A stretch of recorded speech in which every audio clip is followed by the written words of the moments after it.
Sim, pessoal, eu me considero um cara cético e defendo também que o ceticismo, até certo grau, ele é muito importante. O que é o ceticismo, afinal? O ceticismo é um movimento filosófico e moral que objetiva colocar em dúvida tudo aquilo que não pode ser comprovado pela ciência ou pela razão. Eu já falei aqui nos vídeos passados sobre, dei vários exemplos de pseudociência. O que é isso? Tipo de conhecimento que se travestem de ciência para ter validade de científico. Então eu acho importante o ceticismo até certo grau para que a gente não seja vítima fácil do charlatanismo. E tem charlatão aí por toda parte. Nas pseudociências eu citei, na área médica, citei acupuntura, citei homeopatia, citei cromoterapia, aromaterapia. E sempre que eu falo disso em sala, me perguntam sobre medicina ortomolecular, já me perguntaram sobre uma dieta do sangue, uma dieta do tipo sanguíneo, uma dieta pelo DNA. Enfim, almoçando eu vi esse livro aqui, é do Dr. Eduardo Gomes, né? Um livro que fala sobre a dieta do DNA. Peguei esse livro, dei uma lida rápida, fiz algumas pesquisas em artigos e, infelizmente, eu tenho a dizer a vocês que tudo isso que vocês me perguntaram sobre medicina ortomolecular, dieta do tipo sanguíneo e dieta do DNA, infelizmente não passam de pseudociência, tá? Não tem validade científica nenhuma. Então, eu defendo isso, já tentei colocar no colégio, implementar inclusive numa feira científica, uma feira que delimitasse bem até onde vai o conhecimento científico e o que não é conhecimento científico. Infelizmente, nas reuniões iniciais, eu percebi que a delimitação entre nós próprios professores do que é ciência e o que não é muito clara. Inclusive, na universidade, a disciplina que trata sobre a construção do conhecimento científico, até para o curso de biologia, é uma disciplina optativa, ou seja, uma disciplina não obrigatória. Então, se não há clareza entre os próprios professores do que é ciência, imagine para passar isso para os nossos alunos. Então, esse é ainda um problema grave que nós temos que resolver. Sim, pessoal, pelo menos eu acredito que sim. Eu já trabalho há anos em alguns segmentos religiosos e eu vejo efetivamente a participação dessas instituições na comunidade, não só em termos de doações, incentivos a fazer o bem, bem como também a oferta de médicos para a sociedade, cursos profissionalizantes, inclusive este curso pré-vestibular que faço parte. Então, sem dúvida, as instituições que são sérias trazem sim benefícios à sociedade. O que eu acho que não traz benefícios sociais e, pelo contrário, traz prejuízos sociais é a intolerância religiosa. Há pouco tempo atrás, por exemplo, um grupo de evangélicos tentou invadir um terreiro de candomblé para tentar fechar esse terreiro de candomblé. Então, uma falta de respeito à diversidade religiosa. Como o Datena lá também, ele fez no programa dele uma enquete tentando mostrar que todos os ateus deveriam estar presos, que todos os ateus são criminosos. Então ele não conhece o ateísmo enquanto movimento, uma tremenda ignorância. Isso sim traz prejuízos à sociedade. Não só a intolerância religiosa, como a intolerância não religiosa também. O que eu vejo em alguns noticiários e o que eu tenho observado na internet é, na verdade, uma guerra virtual entre religiosos e não religiosos, faltando respeito de ambas as partes. Tá? É preciso haver a tolerância religiosa, o respeito à diversidade, para que a gente possa, a partir daí sim, construir uma sociedade mais harmônica. O que eu defendo, e acho que a ciência também defende, é o respeito à diversidade como um caminho para a construção de uma sociedade mais harmoniosa. Não, pessoal, eu não sou a favor do ensino de religião nas escolas públicas, porque o nosso Estado é laico. O que isso quer dizer? Que todo cidadão é livre para manifestar, para professar a sua fé. Se o Estado for dar aula de um tipo de religião, ele deve dar aula de todos os tipos de religiões, ou até não ter espaço para a religião para aquela pessoa que não se sente confortável assistindo a algum culto religioso. Tá? Isso é a laicidade do Estado.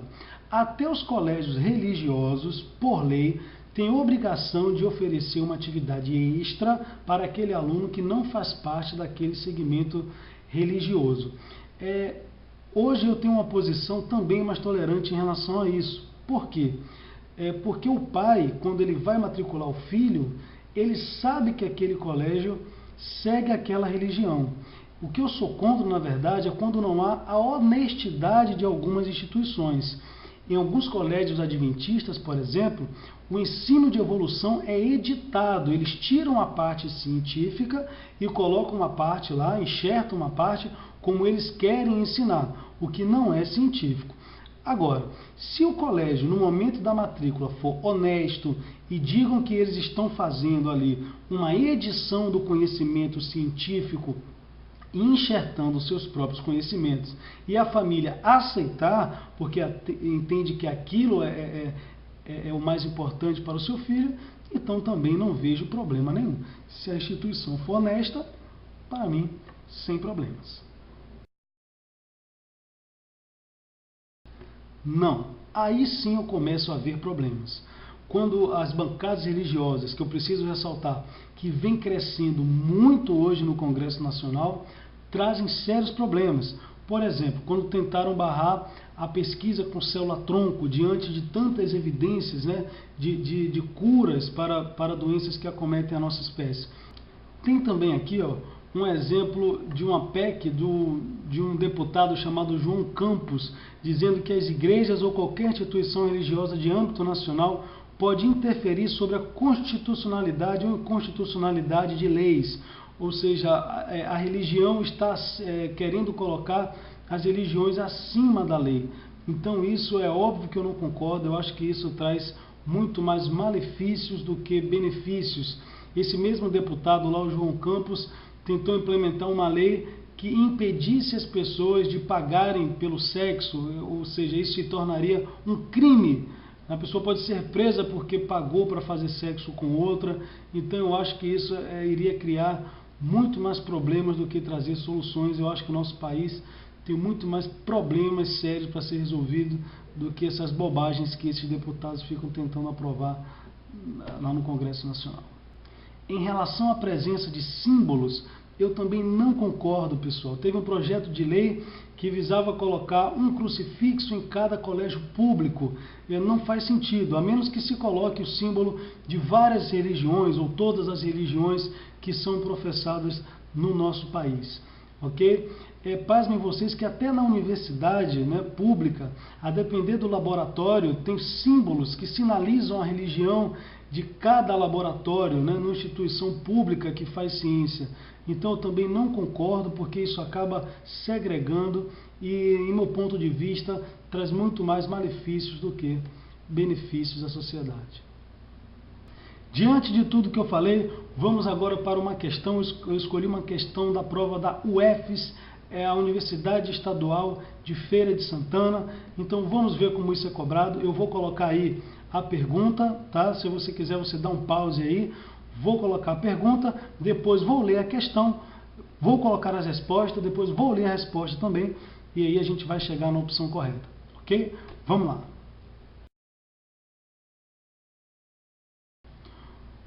UFES 2010. Afirmar que a evolução é um fato é confrontar-se com controvérsias, pois provavelmente nenhuma afirmação em toda a ciência desperta tanta oposição emocional quanto a evolução biológica. Apesar disso, nenhuma hipótese científica diferente da descendência comum com modificações consegue elucidar e fazer previsões a respeito da unidade, diversidade e propriedade dos organismos vivos. A teoria da evolução é controversa porque é percebida por algumas pessoas como sendo incompatível com crenças religiosas, especialmente no que diz respeito à natureza e às origens humanas. A maioria dos biólogos que estudam a evolução concorda que as questões referentes à crença espiritual não podem ser decididas pela ciência, que pela sua natureza é limitada a determinar causas naturais observáveis, não pode pronunciar-se a respeito de assuntos sobrenaturais e não pode dar respostas a perguntas filosóficas ou éticas fundamentais. Veja aí agora as proposições. Vamos responder? A partir de uma análise com base científica do tema abordado no texto, é possível inferir que: letra A. A ciência apresenta todas as informações necessárias para compreender a realidade a partir de um estudo detalhado e preciso das partes componentes do universo. Não, gente. A ciência não possui todas as informações. A ciência é apenas um tipo de conhecimento dentre os vários conhecimentos existentes. Letra B. A religião deve validar as descobertas da ciência para que as teorias científicas permaneçam respaldadas ao longo do tempo. Não, já disse aqui que ciência e religião não caminham juntas. C. A evolução biológica enfrentou muitos questionamentos no passado, por defender a ideia de imutabilidade da espécie humana em relação às outras espécies vivas atuais. Não, gente, muito pelo contrário. A evolução não defende a imutabilidade das espécies, e sim a mutabilidade das espécies, ou seja, que as espécies podem se modificar ao longo do tempo. D.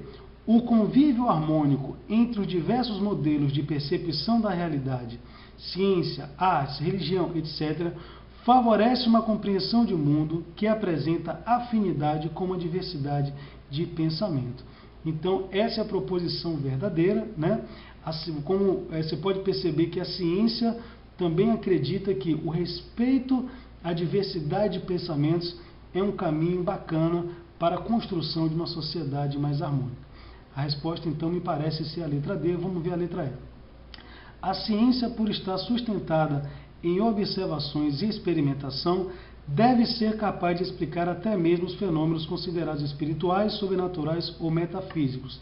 Não, gente, a ciência é um tipo de conhecimento limitado. Ela só fala sobre os fenômenos naturais. Então, a alternativa correta é a letra D. Espero que vocês tenham gostado e continuem aí assistindo os próximos vídeos. Um abraço.